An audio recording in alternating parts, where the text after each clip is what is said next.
इसका टाइटल है प्राणावस्था, मानव शरीर और जीवन के संयुक्त रूप में मानव।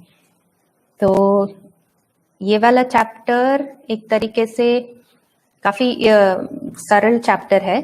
इसको अगर देखें तो मुझे लगता है बाबा जी ऑलमोस्ट ये सेल्फ एक्सप्लेनेटरी है, जो भी इसमें बता रहे हैं बहुत कुछ इसके लिए एक्सप्लेनेशन नहीं लगेगा ऐसा मुझे लगता है। एक बार इसको साथ में पढ़ लेंगे। और इस चैप्टर में अगर देखें, एक छोटा सा मैं समरी दे देती हूँ।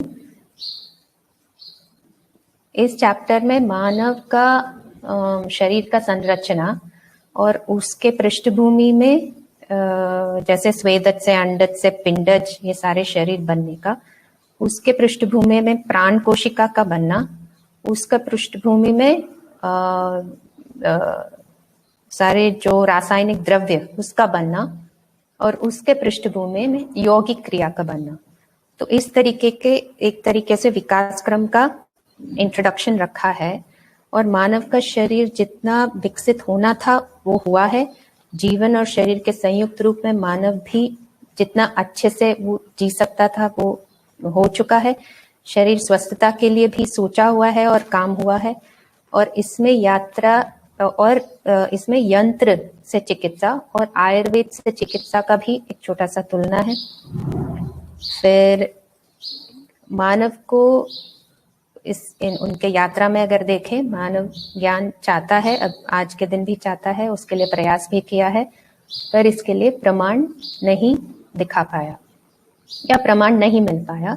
और शरीर से ही चैतन्यता का उत्पत्ति है ऐसा सोचा गया है, और उसी में श्रेष्ठता ढूंढने का भी एक प्रयास हुआ है।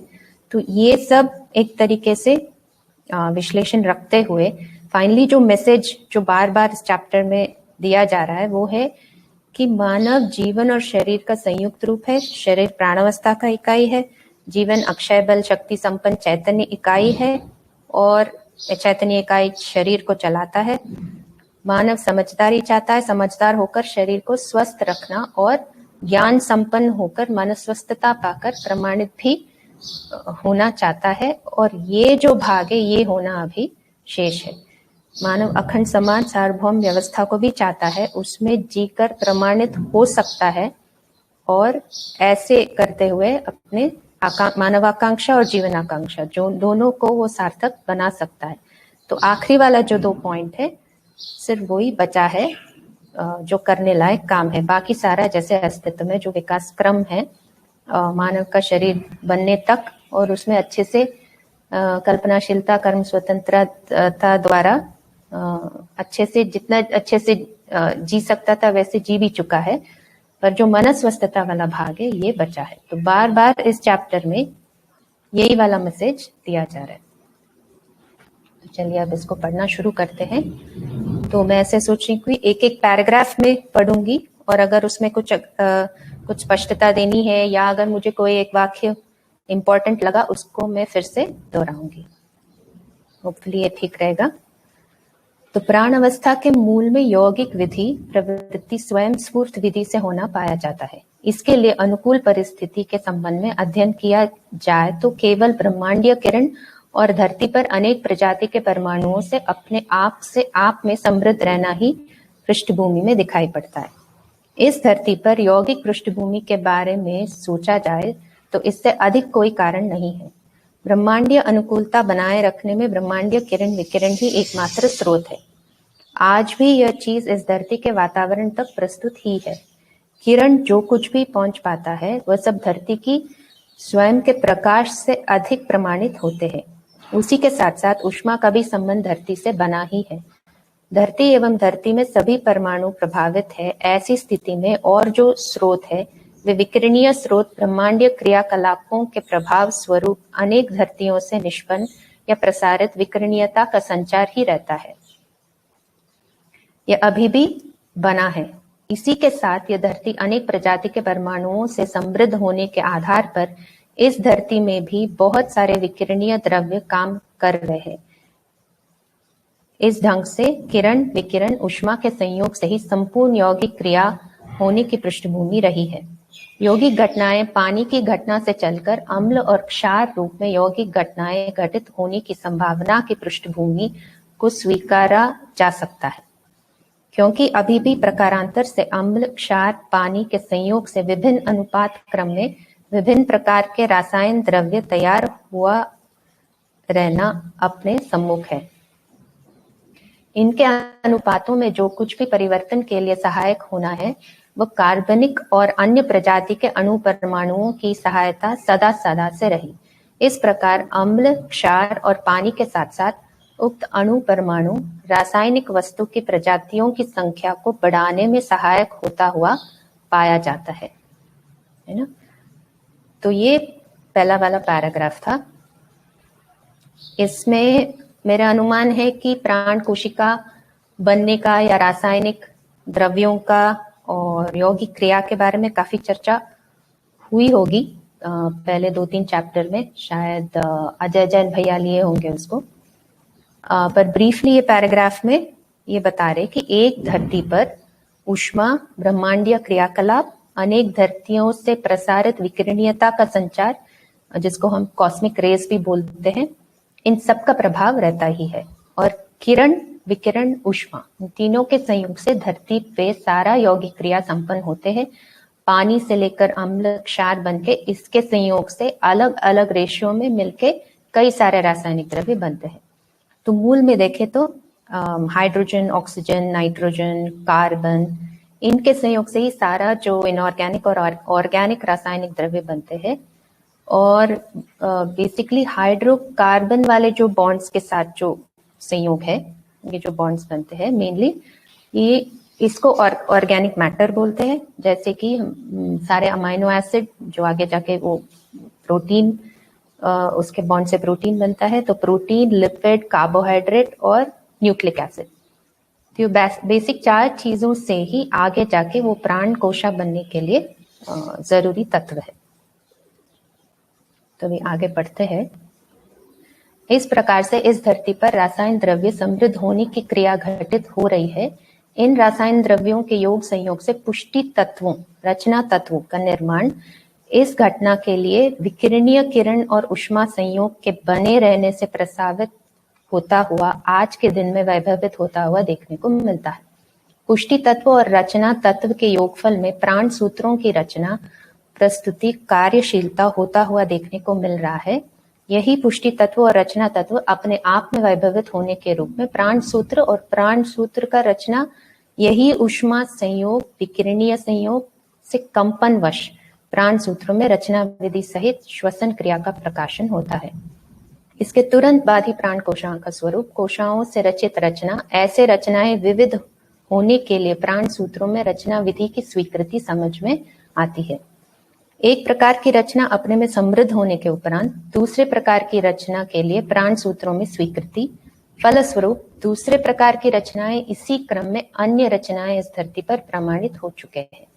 ये सब बीज वृक्ष विधि सहित है। इसी क्रम में वनस्पतियों का वैभव क्रम, वनस्पतियों की रचना विरचना होने का क्रम और निरंतरता यथा स्थिति के रूप में है। तो इस पैराग्राफ में क्या बोला जा रहा है कि इन रासायनिक द्रव्यों के योग संयोग से और फिर से विकिरण, किरण, ऊष्मा, इसके योग संयोग से पुष्टि तत्व, रचना तत्व, इनके योगफल में प्राण सूत्र की रचना। तो पुष्टि तत्व जो हमने सुना है कई बार बाबा जी के साथ चर्चा में कि पुष्टि तत्व को उन्होंने प्रोटीन कहा और रचना तत्व को हार्मोन। तो बेसिकली सारे जो ये मैटर है ये प्रोटीन से ही बना रहता है, हार्मोन का मूल में भी प्रोटीन ही है। तो इनके योगफल में प्राण सूत्र, जिसको हम क्रोमोसोम्स कह सकते हैं, जो डीएनए आरएनए है, इसकी रचना होती है। अब इन सबके संयोग से ऊष्मा, विकिरणीयता, पुष्टि तत्व, रचना तत्व, रचना सूत्र, जिसमें रचना विधि निहित है, जो जेनेटिक कोड है ये निहित है, इस सबके संयोग से कंपनवश श्वसन क्रिया शुरू होता है। ये सारी चीज साथ में आके अनुकूलतावश कंपन शुरू होके कवच बनके यही प्राण कोशा है। तो रचना विधि में स्वीकृतिवश रचनाओं में वैरायटी है और एक रचना समृद्ध होने के बाद ही दूसरी रचना बनती है। और एक क्रम से होता है, और ये इसी को बीज वृक्ष विधि कह रहे हैं, जैसा बीज वैसे वृक्ष। इस आधार पर वनस्पतियों में रचना विरचना दिख पाता है और परंपरा के रूप में निरंतरता भी बना रहता है। तो एक इम्पॉर्टेंट पॉइंट है जो यहाँ मध्यस्थ दर्शन में बोला जा रहा है कि हर जो एक स्टेज है, जैसे प्राण अवस्था, जीव अवस्था, हर स्टेज का एक परंपरा बना रहता है, उसमें निरंतरता रहती है। आगे बढ़ेंगे। विरचित वनस्पतियों का अवशेष ही स्वेदत संसार का आधार बना। आज भी इस बात का परीक्षण कर सकते हैं। वर्षा ऋतु के पहले पत्ते इकट्ठे करके रख ले, वही पत्ते सड़ने के समय में बहुत सारे कीड़े मकोड़े हो जाते हैं। ये कीड़े मकोड़े अंडज संसार को तैयार करते हैं। ऐसे अंडज परंपरा में श्रेष्ठता की विधि प्राण कोशाओं में होना स्वाभाविक रहा है, अथवा और श्रेष्ठता और प्रजाति की बात होती रही। अंडज संसार पुष्ट होता हुआ जलचर, भूचर, नभचर रूप में स्थापित होता ही रहा। अंडज संसार ही प्राण कोशाओं से पिंडज संसार की प्राण कोशाएं विकसित हुई। इन पिंडज संसार में अधिकांश भूचर हुए, जबकि अंडज संसार में भूचर, जलचर, खेचर मतलब भी नभचर तीनों हुए। इसमें से अंडज संसार में नभचर अधिक हुए। इसके अनंतर जैसे ही पिंडज संसार आया, भूचर अधिक हुए। नभचर और जलचर में पिंडज न्यून प्रजातियों को मिली। इसके बाद इस क्रम में पिंडज संसार में बहुत प्रजातियां विकसित होते हुए अंतिम प्रजाति के रूप में मानव शरीर रचना की परंपरा विकसित हुई। तो काफी सिंपल एक्सप्लेनेशन है, विकास क्रम में कैसा हुआ इसको बताया जा रहा है। तो प्राण कोशा बना, फिर आप पहले चैप्टरों में ये भी सुने होंगे कि पहला जो एक ऑर्गेनिज्म बना वो काई, जिसको हम लोग मॉस, फंगस ऐसे भी बोलते हैं। उसके बाद प्राणावस्था के अलग अलग वैरायटी का वनस्पति बना। उसके बाद अगला स्टेप है स्वेदज संसार, जो विरचित वनस्पतियों से बनता है।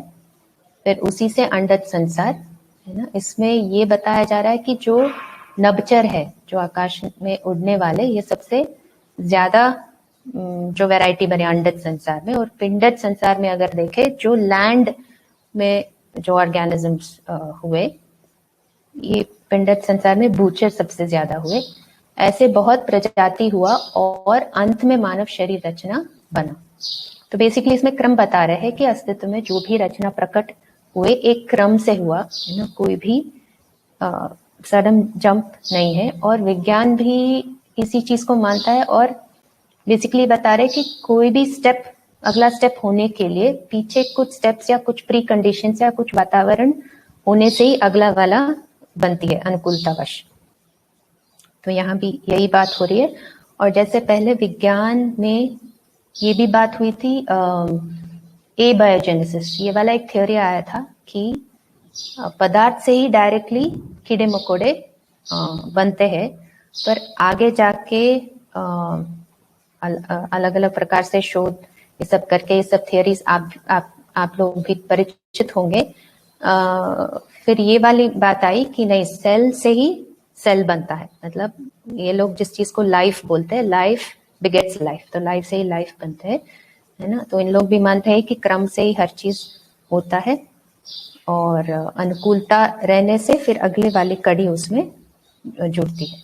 तो बेसिकली साइंस या विज्ञान का जो प्रमाण है, कई तरीके से जेनेटिक जो स्टडीज करते हैं और एंथ्रोपोलॉजिकल जो एविडेंस लाते हैं, जैसे फॉसिल्स का या कार्बन डेटिंग का, इससे उनको ये प्रमाण या अंदाजन लगा देते हैं कि ये क्रम कैसा हुआ है। पर यहाँ बाबा जी जो बता रहे, जो डायरेक्टली उन्होंने देखा या बनते हुए देखा, उसको वो रख रहे हैं। आगे बढ़ते हैं।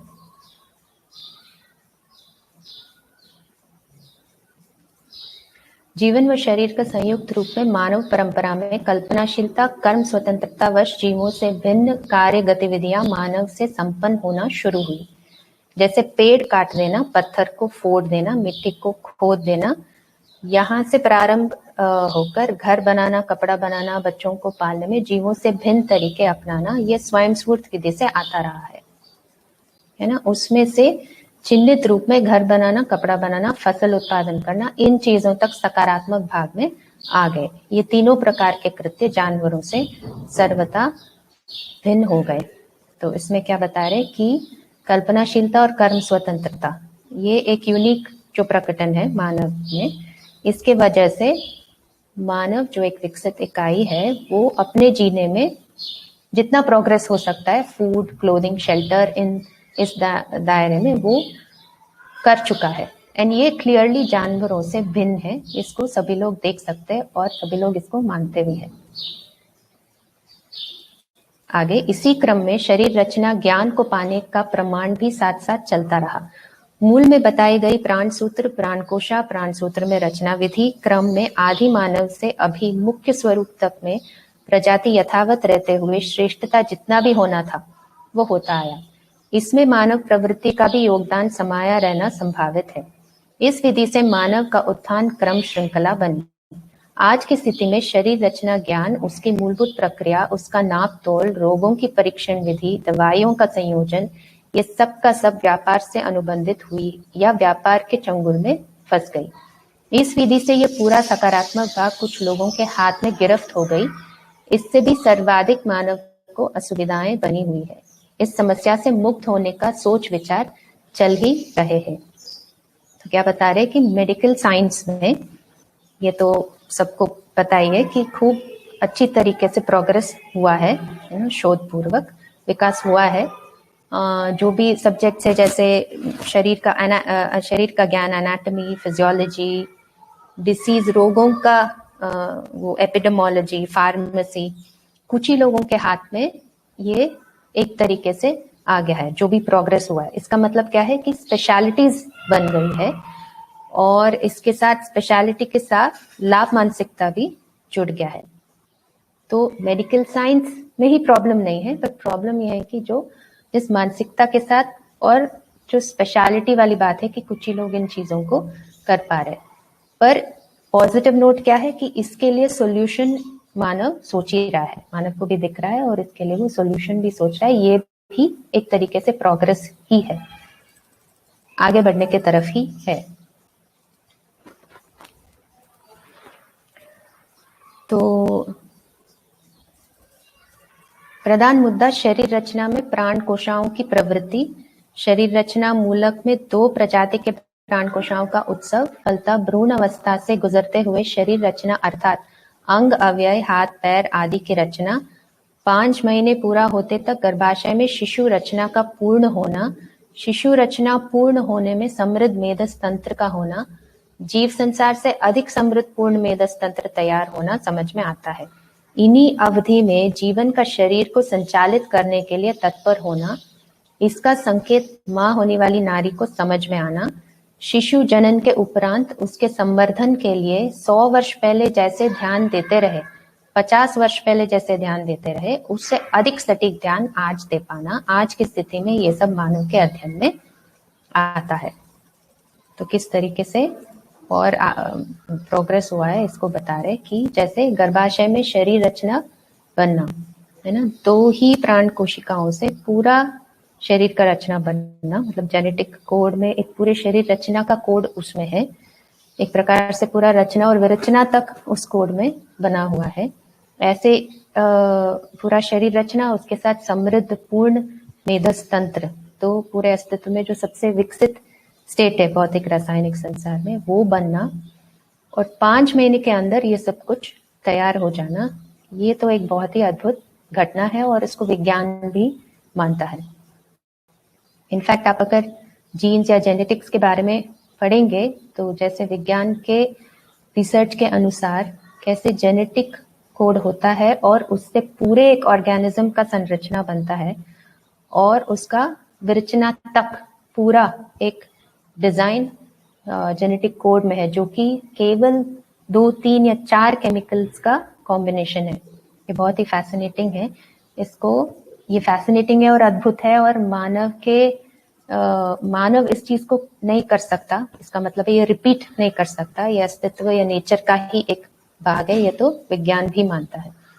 और इससे ज्यादा फैसिनेटिंग है कि जीवन जो है, चैतन्य क्रिया जो है, वो जो 5वां महीना है उसमें गर्भ में जो शिशु का शरीर है उसके मेदस तंत्र के साथ जुड़कर स्वीकार कर उस शरीर को चलाना लगता है। ये उससे अधिक एक अद्भुत घटना लगता है मुझे। और आखिरी में ये पॉइंट बता रहे कि चाइल्ड रेयरिंग में, मतलब बच्चों के देखभाल में भी कितना विकास हुआ है। आगे बढ़ते हैं। इसमें रचना में विविधता के लिए प्राण सूत्रों में प्रवृत्ति के बारे में जिज्ञासा बनती है। क्यों होता है, कैसे होता है, इस मुद्दे पर सोचने की आवश्यकता मानव में आता ही है। मुख्य मुद्दा रंग और रूप ही है जिसमें विविधता हो पाता है। अंग अवयवों के कोई खास विविधता नहीं हो पाता। इस तथ्य को परीक्षण निरीक्षण पूर्वक समझ चुके हैं। कई प्रकार के रस द्रव्यों को आज का मानव सटीकता से पहचान चुका है। इसका अनुपातिक भिन्न भिन्न प्रयुक्ति के आधार पर शरीर का रंग होना पाया जाता है। कुल मिलाकर रंग शरीर के ऊपरी हिस्से में अर्ध सूखा हुआ प्राण कोशा की स्थिति में रंग का पता लगता है। चमड़े के अंदर जो रक्त होता है सबके शरीर में लाल ही होता है। ऊपरी हिस्से में रंग का पता लगता है। प्राण कोशाएं शुष्क होने के उपरांत जो प्रदर्शन करते हैं इसी को हम रंग के रूप में जान पाते हैं। इसीलिए रंग के आधार पर मानव को पहचाना मानव को पहचानने के अर्थ में सटीक नहीं हुआ। इसलिए परस्पर मानव को सटीक पहचानने का प्रयास जारी रहा है। यह भी सोच सकते हैं बहुत पहले से भी परस्पर पहचानने के लिए रंग प्रधान रहा और कोई आधार खोजते रहे। इसी के साथ नस्ल भी बहुत प्रधान रह गए। काफी समय तक मानव रंग और नस्ल प्रधान विधि से अपना पहचान बनाए रखने के लिए कोशिश किया। अभी भी इसका गवाही जगह जगह मिलता है। यद्यपि मानसिक रूप में इस जगह में से अर्थात पंचानुषंगी पहचान विधि से रंग नस्ल विचार से विचलित हो चुके हैं, है ना। तो ये बता रहे कि मानव के शरीर में जो अंग अवयव है इसमें बहुत विविधता नहीं है ना, इस लेवल पे। और रक्त में भी देखे तो उस लेवल पे भी बहुत ज्यादा विविधता नहीं है। जो विविधता कहाँ दिखता है, ये ऊपरी सरफेस लेवल पे विविधता दिखता है, मतलब रंग में या नस्ल में है। तो वैसे जेनेटिक जो कोड है उसके अनुसार पूरा शरीर बना हुआ है और कोड के अनुसार ही वो डिफरेंसेस है, वो बात तो है ही। पर मुद्दा यह है कि मानव और मानव के बीच में जो परस्पर पहचान है ये कभी भी शरीर रचना के आधार पर नहीं हो सकता, क्योंकि वो भौतिक रासायनिक एक रचना है और उसमें अंतर पाएंगे ही। तो अगर एक दूसरे को पहचानना है या समानता का अगर आधार ढूंढना है तो हमको इस पर सोचना पड़ेगा कि इसका आधार क्या होगा, है ना। और आखिरी सेंटेंस फिर से पॉजिटिव नोट है कि अब मानव के मानसिकता में यह आ गया है कि सिर्फ इस आधार पर पहचान होना ठीक नहीं है, ये किसी को स्वीकार नहीं होता। तो सही आधार ढूंढने के लिए जगह बनी हुई है, मतलब उसको स्वीकारने के लिए अब स्पेस है मानव मानसिकता में। इस क्रम में मानव कल्पनाशीलता कर्म स्वतंत्रता को ज्ञान विधा में सार्थक बनाने दौड़ा। तब संसार की विविधता का अध्ययन न होने की कमजोरी के कारण ज्ञान मीमांसा चाहते हुए, ज्ञानी होने के लिए प्रस्तावित सभी तप साधन योग अभ्यास करते रहे, किंतु प्रमाणित होने की स्थली पर रिक्त रह गए। इसमें सांत्वना पाने के लिए उपाय रूप में शास्त्रों को आधार मान लिया। इस ढंग से धर्म ग्रंथ किताब प्रमाण माना गया। आदमी प्रमाण को प्रस्तुत करने वाला है, इसको स्वीकारा नहीं। ध्यान देने की बात यही है कि ज्ञान विज्ञान विवेक संबंधी प्रमाणों को कोई प्रस्तुत करेगा तो वह मानव ही होगा। इस तथ्य से ज्ञानाभ्यासी संसार को अथवा आगे पीढ़ी को सार्थक प्रमाण दे नहीं पाया। तो यहाँ एक बहुत ही इम्पोर्टेंट पॉइंट पे ध्यान आकर्षण करा रहा है कि मानव ज्ञान के लिए प्रयास किया, है ना, खूब तप साधन योगाभ्यास किया, इसमें कोई कमी नहीं है। ज्ञान के लिए चाहत भी था, प्रयास भी रहा, पर प्रमाण की जगह पे अभी रिक्तता है। तो प्रॉब्लम कहाँ पर है कि शास्त्रों को ही प्रमाण माना गया। वो खुद ये नहीं स्वीकार पाए कि मानव प्रमाण हो सकता है, मानव ही प्रमाण हो सकता है, इसको खुद मानव नहीं स्वीकार पाया।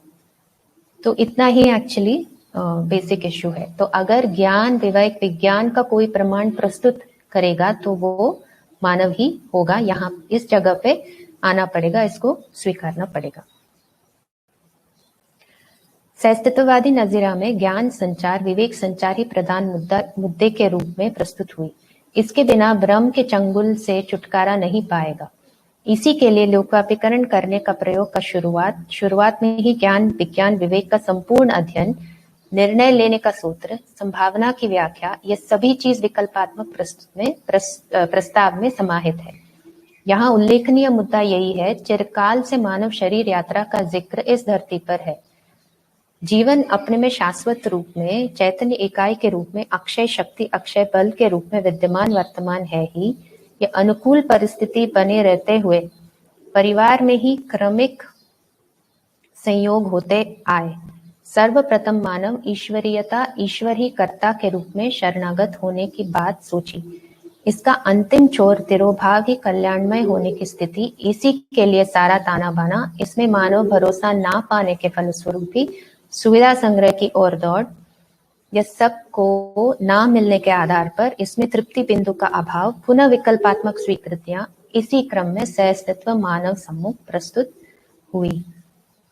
तो यहाँ क्या बता रहे कि ज्ञान को बोला नहीं जा सकता, ऐसा माना गया। ज्ञान संचार नहीं हो सकता, है ना, इसका कम्युनिकेशन, इसका डिसेमिनेशन नहीं हो सकता, ये मान लिए। और परिवार और परंपरा से जो मान्यताएं मिली उसको लेकर चला। तो आदर्शवादी मान्यता से भी एक तरीके से तृप्ति नहीं मिला, भौतिकवादी मान्यताओं से एक तरीके से तृप्ति नहीं मिला, और दोनों में झूलते रहे। यहाँ तृप्ति नहीं मिला तो फिर विकल्प ढूंढे, आदर्शवाद का कोई भाग स्वीकारे, वहां तृप्ति नहीं मिला तो भौतिकवादी की तरफ ढूंढे भागे। तो अब सहअस्तित्व को स्वीकारने का जगह पे शायद मानव खड़ा है। सहअस्तित्ववाद में ज्ञान संचार हो सकता है, इसमें यह प्रस्ताव है कि ज्ञान का संचार हो सकता है और ज्ञान का लोकव्यापीकरण हो सकता है। ऐसा क्यों हो सकता है? क्योंकि इसमें इसका संपूर्ण अध्ययन हो सकता है, ऐसा वस्तु है। निर्णय लेने का आधार भी प्रस्तुत है। संभावना क्या हो सकती है ये भी प्रस्तावित है। तो इस आधार पर इसका लोकव्यापीकरण हो सकता है, ऐसे बाबा जी इसमें रख रहे हैं।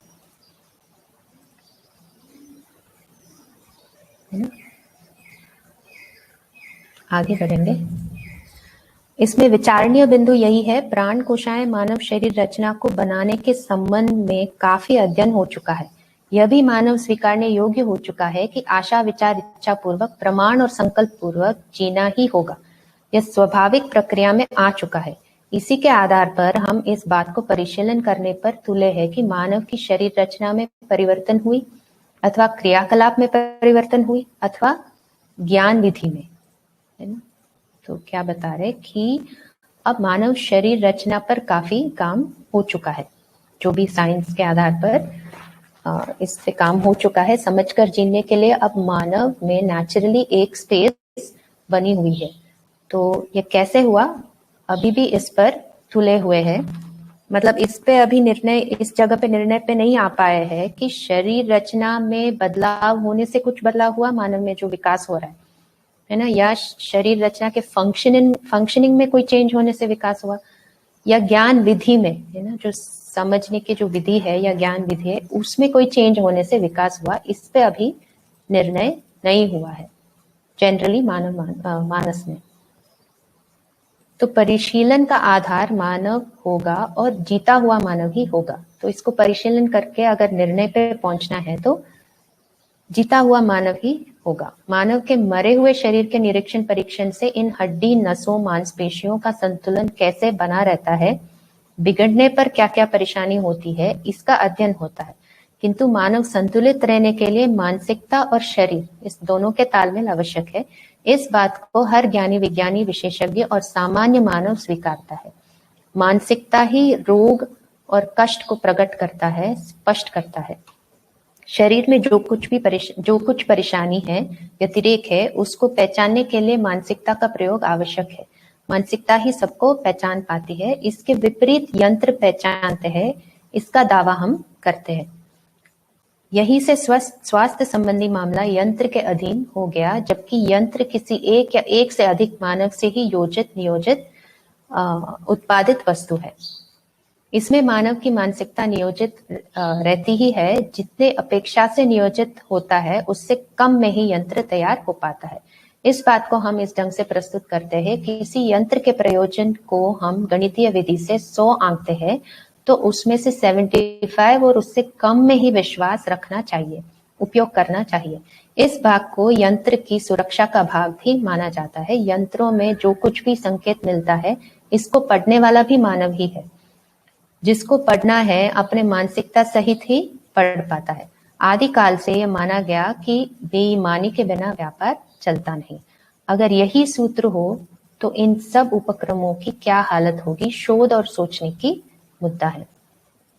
बहुत ही बढ़िया पैराग्राफ है जो पॉइंट्स इसमें निकल के आ रहा है कि परिशीलन भी एक मानव ही करेगा और परिशीलन एक स्वस्थ मानव का ही होगा, है ना, और संतुलित मानव का होगा। मतलब संतुलन में मानसिकता और शरीर दोनों इसमें मिला हुआ है। तो ज्यादातर जो इम्बैलेंसेस होते हैं शरीर में, इसको साइंस या मेडिकल साइंस में भी मानते हैं कि ज्यादातर जो इम्बैलेंसेस होते हैं वो साइकोसोमैटिक होते हैं। मतलब उसमें मन का प्रभाव रहता ही है। इनफैक्ट ये भी बोला जाता है कि 95% डिसऑर्डर्स जो होते हैं शरीर में वो साइकोसोमैटिक होता है। पर उसको सिर्फ मशीन से क्या हम नाप पाएंगे अगर ये स्थिति है ना। पर आज के दिन ऐसे मानते हैं कि मशीन मतलब जो भी डायग्नोस्टिक्स जो यूज करते हैं। तो ये पॉइंट इसमें बता रहे कि मानव ही मशीन को बनाता है और मानव जितने उसके कल्पना में जितने अपेक्षा से वो बनाता है उससे कम ही शायद वो बन पाता है फाइनली। तो फिर उसका यूजेज, उसका मेंटेनेंस, उसमें मशीन का एरर भी कोई एक भाग है ना। और जो आदमी उस रिपोर्ट को उस चीज को पढ़ रहा है वो किस मानसिकता से पढ़ रहा है, तो ह्यूमन एरर भी उसमें आ जाएगा। तो विज्ञान में ये वाली बात है कि ऑब्जर्वर को बहुत ज्यादा इम्पोर्टेंस नहीं देते। कुछ हद तक तो उसको मानते हैं। जैसे डायग्नोस्टिक्स में अगर देखें, जैसे अगर आप अल्ट्रासाउंड कराने जाते हैं तो 4-5 लोगों का अल्ट्रासाउंड करने के बाद उस टेक्नीशियन को बोलते हैं कि आप थोड़ा सा जाके चाय पी के आ जाइए या टहल के आ जाइए, क्योंकि एक चीज को मानते हैं कि फेटीग होता है ना, ब्रेन थक जाता है बार बार कोई एक रिपोर्ट को देखना, है ना, उसको जांचना, ये कंटिन्यूसली नहीं करना चाहिए, एक ब्रेक लेना चाहिए। तो इतना हद तक तो इस चीज को मानते ही है कि ह्यूमन एफर्ट में वो फेटीग आता है और एरर आ सकता है। पर फिर भी अभी भी मशीन या डायग्नोस्टिक से जो रिपोर्ट आता है उसी को फाइनल मानते हैं।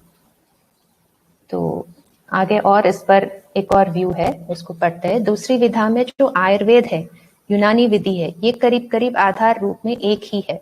नाड़ी और दोष पर धड़कन और धड़कन के ध्वनि को सुनते हुए शरीर के आवाज को सुनने की कोशिश, उसके आधार पर शरीर के कष्ट और व्यतिरेकों का अनुमान, स्वीकृति, उसके आधार पर दवाइयों की योजना, प्रयोग, सफलता पर विश्वास करना होता है ना।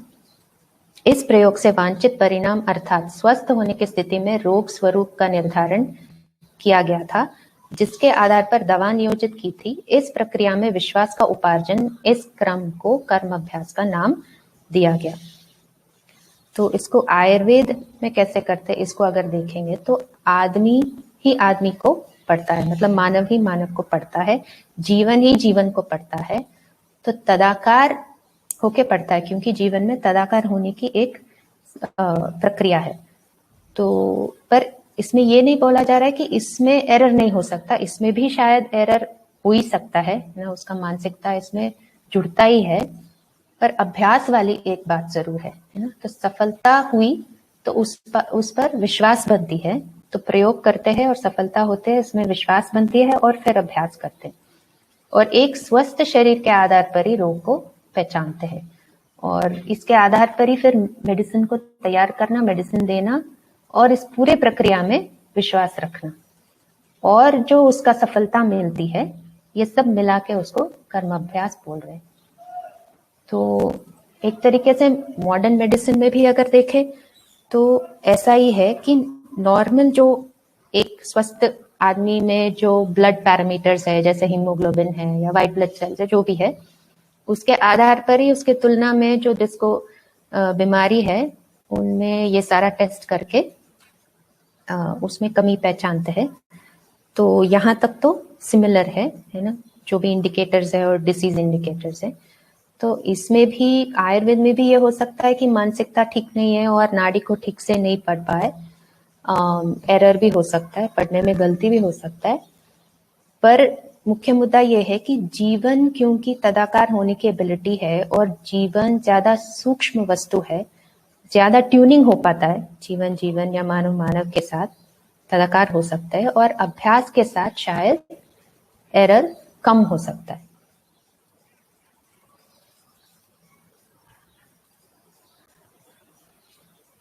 ठीक है, आगे बढ़ते हैं। आयुर्वेद विधि से, उसकी कई विधि से रोग के बलाबल को पहचानना, उसी के अनुसार औषधि को पहचानना, वन औषधि के रूप में, खनिजों के रूप में, जीवों से उपलब्ध औषधि के रूप में पहचानना, इनका योग संयोग परिपाक विधि से औषधि के बलाबल को पहचानना, रोग से अधिक बलशाली औषधि का प्रयोग करना, यही कर्म अभ्यास रोग को पहचानने से रोग चिकित्सा तक अनुशासित रहना पाया जाता है।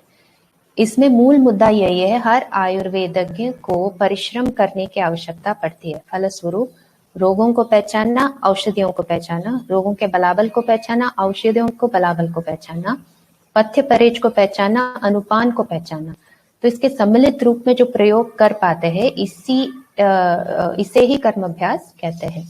ये पूरा का पूरा ज्ञान विज्ञान विधि से चलकर अनुपान पथ्य परहेज तक पहुंच पाते हैं। इसके फल परिणाम के आधार पर परंपरा के रूप में प्रमाण तक पहुंच पाते हैं।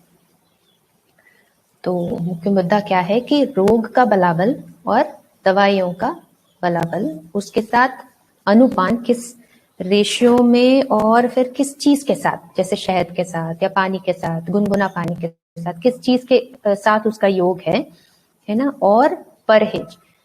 तो ये सारा करते हुए, बताते हुए, और व्यक्ति भी उसकी स्वीकृति में इन सारी चीज को करता है और वो ठीक भी होता है, इसका तृप्ति वैद्य को मिलता है। तो ये सारा ही मिला के कर्म अभ्यास बोल रहे हैं।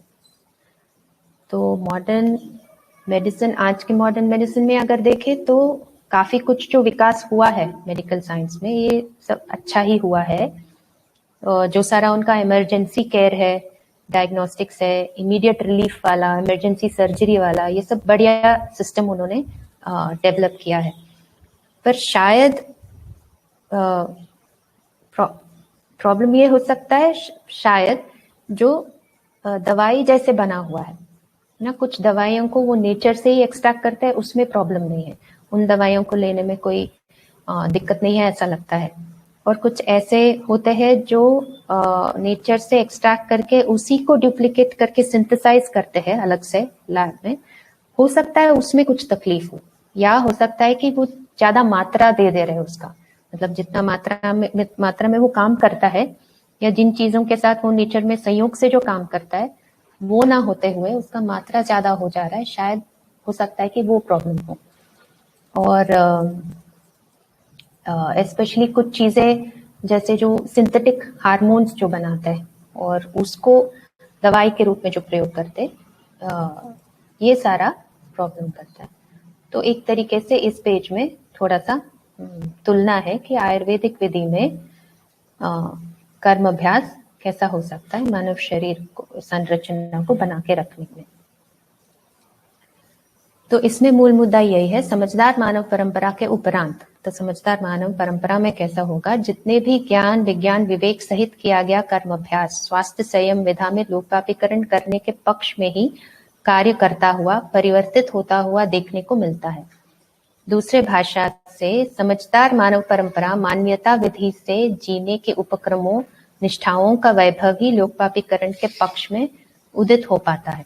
समझदार मानव सहअस्तित्ववादी विधि से ज्ञान विज्ञान विवेक से संपन्न मानव व्यक्तिवादी ना होकर परिवार से सार्वभौम व्यवस्था समग्र व्यवस्था में भागीदारी से संपन्न हुआ रहता है।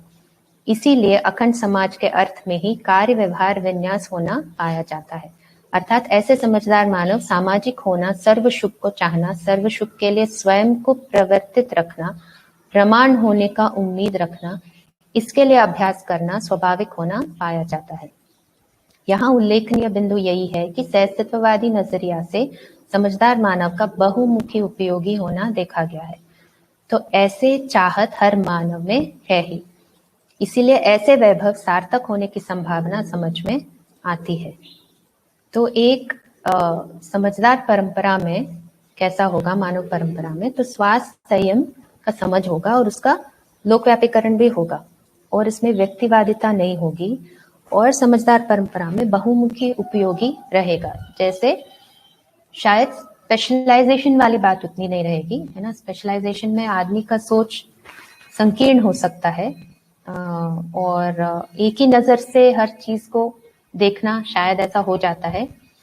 और एक और चीज है कि उसका जो उपयोगिता है, अगर वो सिर्फ एक ही स्पेशलाइजेशन में अपने आप को देख पाता है तो उसकी उपयोगिता को पूरे व्यवस्था के साथ शायद नहीं देख पाएगा।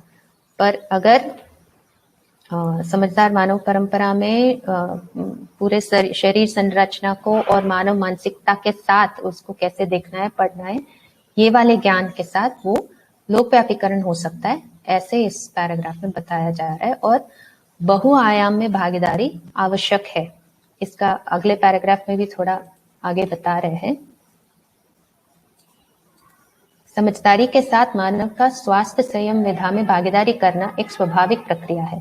इसके साथ ही शिक्षा, संस्कार, न्याय, सुरक्षा, उत्पादन कार्य, विनिमय कार्यों में भागीदारी करना सभी समझदार मानव का कर्तव्य एवं दायित्व हो पाता है। समझदारी के साथ कर्तव्य और दायित्व स्वीकृति सहज रूप में प्रमाणित हो जाता है। समझदारी के अनंतर अर्थात सहस्तित्ववादी ज्ञान, विज्ञान, विवेक संपन्नता के उपरांत दायित्व और कर्तव्य को स्वीकारने में देरी होती ही नहीं, ये स्वयं स्फूर्त विधि से प्रमाणित होती, प्रकट होती है। इन सबको भली प्रकार से परीक्षण निरीक्षण कर निश्चित किया गया है। हर नर नारी इसको परीक्षण पूर्वक सत्यापित कर सकते हैं। यह मानव परंपरा के लिए महत्वपूर्ण प्रेरणा रही है। तो ये बता रहे कि पांचों आयाम में भागीदारी ना, अगर परिवार में रहते हुए पांचों आयाम जो उत्पादन, न्याय और विनिमय, स्वास्थ्य, संयम और शिक्षा, तो 5 आयाम में भागीदारी होने से परिवार में दायित्व और कर्तव्यों का पहचान हो पाता है, दायित्व कर्तव्य स्पष्ट होता है और परिवार में हर सदस्य का एक रोल निश्चित होता है। तो 5 आयाम के अंतर्गत सबके लिए कोई निश्चित कार्यक्रम रहेगा ये। और सबसे इम्पोर्टेंट पॉइंट है कि ये नेचुरली डिफाइंड है, ऐसा नहीं कि तो मेन मुद्दा इस चीज में जो बाबा जी बता रहे कि मानव जरूर उस चीज को पहचानेगा और मानव ही करेगा, निर्वाह करेगा, पर सारे जो नियम है वो अस्तित्व सहज रहेंगे। एक तरीके से ये नेचुरली है, जो परिवार में 3 पीढ़ियों का रहना, फिर उत्पादन, विनिमय, न्याय कार्यों में सभी सदस्य जुड़ना, तो उन सब का रोल एक तरीके से डिफाइन रहता है, दायित्व कर्तव्य डिफाइन रहता है। तो आगे देखते हैं। हर मानव जीवन और शरीर के संयुक्त रूप में प्रकाशमान विद्यमान है। हर मानव अपने स्वीकृति के आधार पर ही निर्णय लेकर जीता रहता है। ऐसे विचार पूर्वक निर्णय लेने के मूल में ज्ञान, विज्ञान, विवेक के संतुलन को अनुभव करना, स्वीकार करना, प्रमाणित करने के लिए प्रवृत्त होना और प्रमाणित करना। प्रमाणित करने का क्रम और प्रक्रिया समग्र व्यवस्था में भागीदारी के रूप में ही होना पाया जाता है। ऐसे प्रमाण परंपरा पीढ़ी से पीढ़ी आश्वस्त विश्वस्त होने के लिए प्रेरक होती ही है। ऐसे आश्वस्त सदा सदा मानव परंपरा में बनी ही रहती है।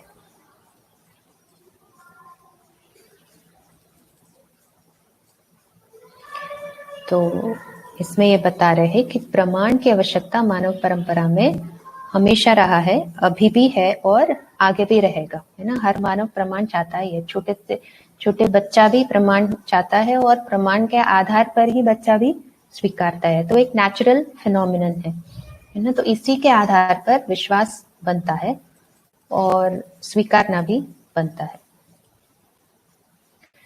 उक्त विधि से परीक्षण निरीक्षण करने पर पता चलता है कि जीवन के आधार पर शरीर का संचालन हो पाता है, ना कि जीवन का संचालन शरीर के अनुसार।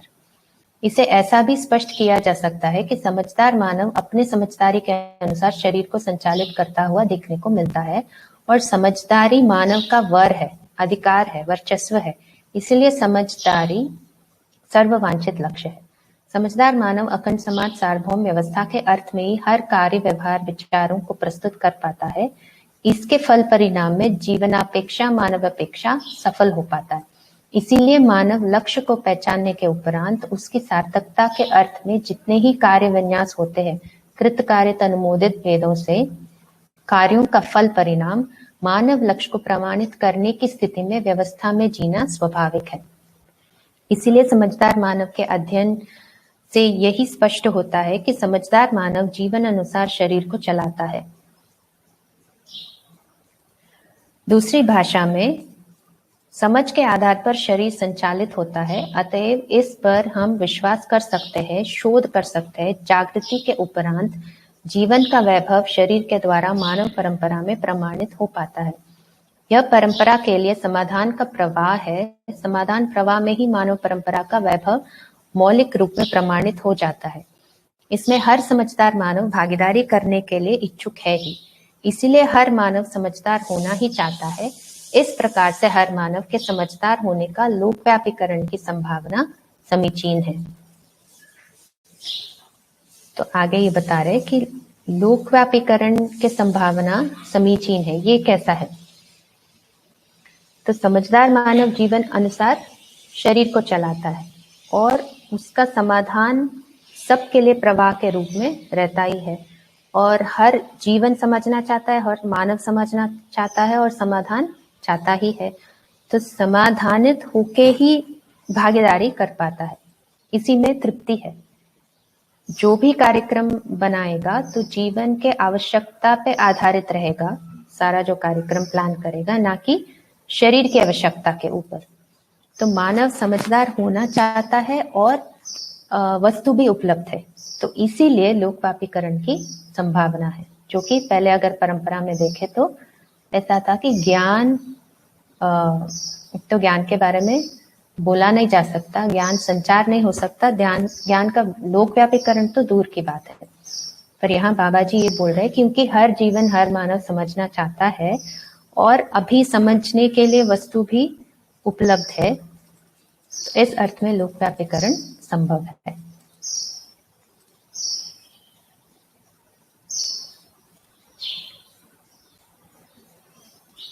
आगे बढ़ते हैं। इस बात पर हम पहले से स्पष्ट कर चुके हैं कि पदार्थ अवस्था से प्राण अवस्था, प्राण अवस्था से जीव अवस्था समृद्ध होने के उपरांत ही मानव का अवतरण इस धरती पर हुआ। अवतरण के मूल में प्राण सूत्र में रचना विधि में गुणात्मक परिवर्तन होना, यह परिवर्तन उत्सव विधि से संपन्न होना, फलस्वरूप मानव का अवतरण विभिन्न देश काल परिस्थिति के अनुसार जीवों से भिन्न समृद्ध मेधस संपन्न जीव शरीरों से निष्पन्न होने की बात स्पष्ट की। निष्पन्न होने के उपरांत मानव में मौलिक अभिव्यक्ति जीवों से भिन्न कल्पनाशीलता, कर्म स्वतंत्रता ही रहा। यह आदि मानव में भी रहा, अभी भी है। इसके प्रयोग क्रम में परंपरा में जो कुछ भी ज्ञान हुआ, उपलब्धि हुई, वह स्वाभाविक रूप से परंपरा ने अपनाया है। इस बीच उपयोगिता को स्वीकारा है, निरर्थकता को छोड़ दिया है। इस विधि से मानव की कल्पनाशीलता, कर्म स्वतंत्रता का शोध होता आया है। इस विधि से शरीर रचना का यथावत रहना, अर्थात जितने बार भी दोहराया जा रहा है अथवा पीढ़ी से पीढ़ी हो रहा है, शरीर रचना स्वरूप और शरीर रचना के मूल में जो सप्त धातु, इनका तालमेल यथावत बना ही रहा है। इन सभी गवाहियों के आधार पर हजारों वर्ष, लाखों वर्ष बीतने के बाद भी शरीर में समाहित द्रव्य, गुण, रचना विधि, अंग प्रत्यंग और अव्यय भी यथावत ही है। मेधस तंत्र सदा सदा कल्पनाशीलता, कर्म स्वतंत्रता को पांचों संवेदनाओं द्वारा, पांचों प्रकार के कर्म इंद्रियों द्वारा स्पष्ट करना होता ही आया है। पहले से ही कल्पनाशीलता, कर्म स्वतंत्रता की तृप्ति बिंदु को पाने की परिकल्पना, प्रयास भी करते ही आया। अब भी वह यथावत बनी हुई है। इन्हीं स्पष्ट स्थिति के आधार पर मानव अपने में परिभाषा के अनुसार अनाकार को साकार करने में सर्वाधिक सफल हो गया है। मन स्वस्थता का पक्ष यथावत रिक्त पड़ा हुआ है। यही आज की शोध का महत्वपूर्ण बिंदु है। मनुस्वस्थता की वीरानी आबाद हो जाए, यही मुख्य मुद्दा है। सर्व शुभ कल्पना का आधार भी इतना ही है। तो ये तो बहुत ही बढ़िया रखा है इसमें। तो फिर से ये दोहरा रहा है कि प्राण सूत्र में निहित जो रचना विधि है, उसमें परिवर्तन के कारण अलग अलग प्रजाति बनते हैं, अलग अलग रचनाएं बने हैं और मानव शरीर भी बना है और पूर्ण समृद्ध मेधस्तंत्र भी बना है। कल्पनाशीलता और कर्म स्वतंत्रता जो है, ये मानव में मौलिक एक प्रकाशन है। तो पूरे हिस्ट्री को अगर देखें, जिन चीजों का मानव के हिस्ट्री में जिन चीजों का उपयोग माना गया उसको स्वीकारा गया, और जो अनुपयोगी माना गया, जो निरर्थक माना गया, उसको छोड़ दिया है। तो कल्पनाशीलतावश शोध होता रहा है ना, कर्म स्वतंत्रतावश प्रमाण साकार करते आया है मानव, पर शरीर रचना यथावत रहा है। तो इसका मतलब है कि शरीर रचना में कोई अंतर होने से मानव के कल्पनाशीलतावश, कर्म स्वतंत्रतावश जो भी प्रोग्रेस हुआ है, वो शरीर रचना में बदलाव होने से नहीं है, वो चैतन्य इकाई में कुछ हो रहा है, डेवलपमेंट हो रहा है, विकास हो रहा है, प्रोग्रेस हो रहा है। तो जितना भी शोध हुआ, जितना भी डेवलपमेंट होना था, वो शरीर के भाग में वो हो चुका है। अब उसमें कोई डेवलपमेंट होने की गुंजाइश नहीं है। पर मानस स्वस्थता वाली जो बात है, तृप्ति वाली जो बात है, यहाँ शोध की आवश्यकता है। ये शोध का मुद्दा बन सकता है, क्योंकि हम अभी वहां तक पहुंचे नहीं है और ये हर मानव इसको चाहता है। तो इस 20वीं शताब्दी के आगे मैं पढ़ रही हूँ, इस 20वीं शताब्दी के प्रथम दशक तक जो मनाकार को साकार करने की विधा सर्वाधिक प्रमाणित हुई है, इसके मूल में जीवन, सच, कल्पनाशीलता, कर्म स्वतंत्रता में परिमार्जन होना है, ना कि शरीर में। तो भौतिकवाद के अनुसार, शरीर रचना के अनुसार चेतना निष्पत्ति होती है, ऐसा वास्तव में हुआ नहीं है। इसी आधार पर बड़ी जोर तोड़ से शरीर परिवर्तन के बारे में, रचना परिवर्तन के बारे में शोध करते करते शरीर रचना विशेषता क्षत विक्षित होकर प्रश्नों की झड़ी से दब गया है, जिसके ऊपर नोबेल पुरस्कार का भी निर्धारण हो चुका है। इस मुद्दे की सार्थकता प्रमाण उज्जवल भविष्य की संभावना को प्रस्तुत करने में सर्वथा असफल रहा। थोड़े समय पहले से ही शरीर रचना विज्ञान के अनुसार रक्त की प्रजातियों की संख्या निश्चित हो गई, बाकी सब पहले से ही निश्चित थी। सभी मानव में मेधस्तंत्र सब में समान है, यह भी पता लग गया। इसमें जाति, मत, संप्रदाय और रंग, नस्ल, भाषा, देश, काल की कोई दखल अंदाजी नहीं है।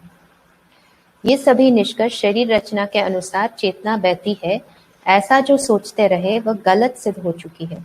इसी आधार पर क्लोनिंग तकनीकी की मूल मान्यता है कि एक मेधावी व्यक्ति, जिसको हम मेधावी कहते हैं, के प्राण सूत्रों को परिवर्धित करने पर उनके जैसे ही समान शरीर तैयार हो सकता है, वैसे ही चेतना भी तैयार हो सकती है। यह भी भ्रम सिद्ध हो गया। इसी के साथ व्यापार विधा में क्लोनिंग तकनीकी में जो विशेषज्ञ हैं, उनकी यह घोषणा अपने प्रतिरूप को प्राप्त कर लो भी अर्थहीन हो गई है। तो पहले ये मान्यता भी कोई अच्छे बुद्धिमान व्यक्ति का 1 इंच चमड़े से हजारों, लाखों, अरबों अच्छे आदमी को तैयार कर लेंगे। जब तैयार कर लेंगे, कोई भी अपना संतान के रूप में अपना लेंगे, क्योंकि सभी अपने संतान को बुद्धिमान बनाना चाहते हैं। इसी क्रम में यत्न प्रयत्न करके देखा गया, इसमें अभी तक किए प्रयोगों में जिन भेड़, बकरी, जीव, जानवर के साथ प्रयोग किया गया, मानव के साथ प्रयोग किया, बहु वैसे ही नहीं हो पाया। आंशिक व्यतिरेक बना ही रहा। तो उसमें बढ़िया एग्जाम्पल दे रहे हैं कि विज्ञान में ये माना गया कि एक तो मस्तिष्क से ही चैतन्यता आती है, जो मन मानस की बात है, ये मस्तिष्क में ही है। और जो जीन है, जो जेनेटिक कोड है, जिससे पूरा शरीर बन रहा है, जिसमें मस्तिष्क भी एक भाग है, उसके लिए जीन या जेनेटिक कोड रिस्पॉन्सिबल है। और अगर हम उसी जेनेटिक कोड को हम रेप्लिकेट करेंगे, बार बार रेप्लिकेट करेंगे, तो ऐसे ही सिमिलर बॉडीज और सिमिलर ब्रेन्स बना पाएंगे टू गेट वैसे ही क्वालिटी। तो एक अच्छा व्यक्ति से अगर हम उसको मल्टीप्लाई करेंगे तो अच्छा व्यक्ति बना पाएंगे, ऐसा माना गया। तो इसी मान्यतावश हिस्ट्री में आप लोग सब देखे होंगे, पढ़े होंगे, अमेरिका में भी ये माना गया कि हम रेस प्यूरिफिकेशन करेंगे। तो नस्ल के आधार पर जो एकदम सर्वश्रेष्ठ नस्ल मान के उनके सब बच्चों को अच्छे से पढ़ेंगे, अच्छे स्कूल में भेजेंगे। पर अगर समाज में कोई अंग विकलांग है या है ना, कोई नारी को मान लीजिए कोई समस्या है या थोड़ा सा भी दिखे कि वो मेंटली स्लो है, मेंटल रिटार्डेशन है, इन सब लोगों को अलग किया गया और एक तरीके से उनको एक अलग कैंप में डाला गया। और इस हद तक कि उनको लगा कि इन सबको स्टेरलाइज कर देंगे ताकि इनका बच्चे ना हो। इस तरीके से जो अच्छे रेस है उसको हम आगे बढ़ाएंगे। तो ऐसे कहीं आपको हिस्ट्री में फोटोग्राफ्स भी मिलेगा जहां ऐसे बच्चों को जो एकदम उनका परफॉर्मेंस अच्छा है और दिखने में सुंदर है, उनको खड़ा करके फोटो लिया गया कि आगे सारे जनरेशन्स ऐसे ही दिखेंगे। तो ऐसा सब काम भी हुआ है। और जर्मनी में जो हुआ ये भी हम सबको पता है, उसको फिर से बोलने की आवश्यकता नहीं। उसमें तो और एक स्टेप आगे चले गए कि पूरा रेस को ही खत्म कर दे जिसको उन लोगों ने कमजोर माना। तो ये सारा हिस्ट्री में हुआ है। तो पर आगे जाके मानसिकता में प्रोग्रेस भी हुआ है। लोगों ने ये भी बताया कि अब सिर्फ जीन से ही पूरा मेदस तंत्र जो बनता है सिर्फ उसी से नहीं है, वातावरण का भी प्रभाव है ना। वातावरण का भी प्रभाव जो उसमें कुछ है, फिनोटाइप है, जीनोटाइप है, फिनोटाइप पे प्रभाव पड़ता है तो है ना प्रोग्रेस होता है। तो इसको इस सारा एपिजेनेटिक्स बोलते हैं, जहाँ एनवायरनमेंट का भी प्रभाव है। तो बेसिकली यहाँ जो मध्यस्थ दर्शन में जो अंतर है, जो बता रहे कि जेनेटिक चेंज से जो ज्यादा से ज्यादा जो चेंज होगा वो शरीर में ही होगा।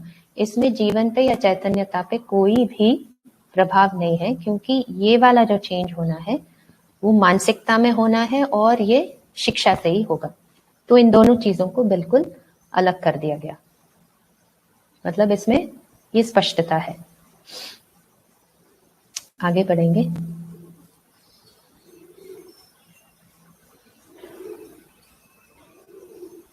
कहाँ तक पहुंचे?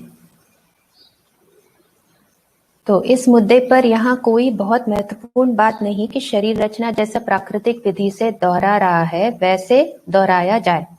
इतने मात्र से कोई बात सिद्ध नहीं होती, क्योंकि पंडितों के संतान मूर्ख और मूर्खों के संतान पंडित होता हुआ देखा गया है। इसको ध्यान में रखना अति आवश्यक है। तो ये वाली बात हो चुकी है कि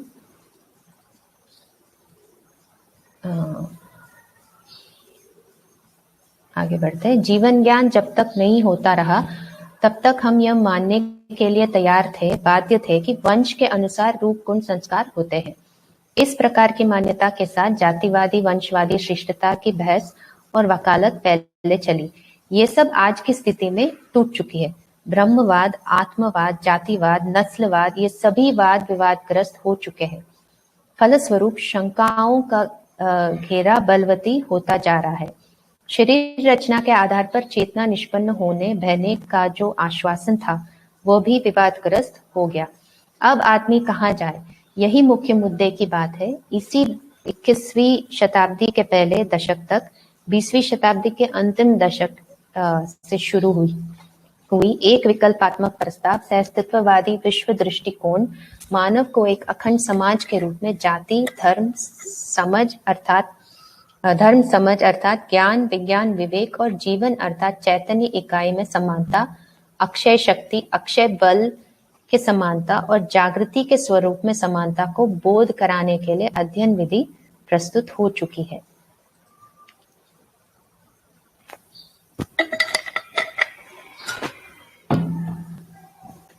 तो इसमें ये मुद्दा फिर से रिइटेट कर रहे हैं कि सहअस्तित्ववाद में क्या प्रस्तुत है। ये एक विश्व दृष्टिकोण है, चैतन्य इकाई का प्रतिपादन है। चैतन्य इकाई जीवन जो है ये हर मानव में है और इसके आधार पर ही हम समानता को देख पाएंगे, क्योंकि जीवन इकाई समान है, अक्षय बल और अक्षय शक्ति है, इस आधार पर समानता है। और हर जीवन समझना चाहता है, समाधान चाहता है, जागृत होना चाहता है, इसमें समानता है। जागृति के स्वरूप में भी समानता है। तो इतने पॉइंट्स को यहाँ हाईलाइट कर रहे हैं। आगे बढ़ते हैं। इसी क्रम में जीवन तृप्ति और मानव तृप्ति की एक रूपता को पहचानने की आवश्यकता है, सार्थक बनाने की आवश्यकता है।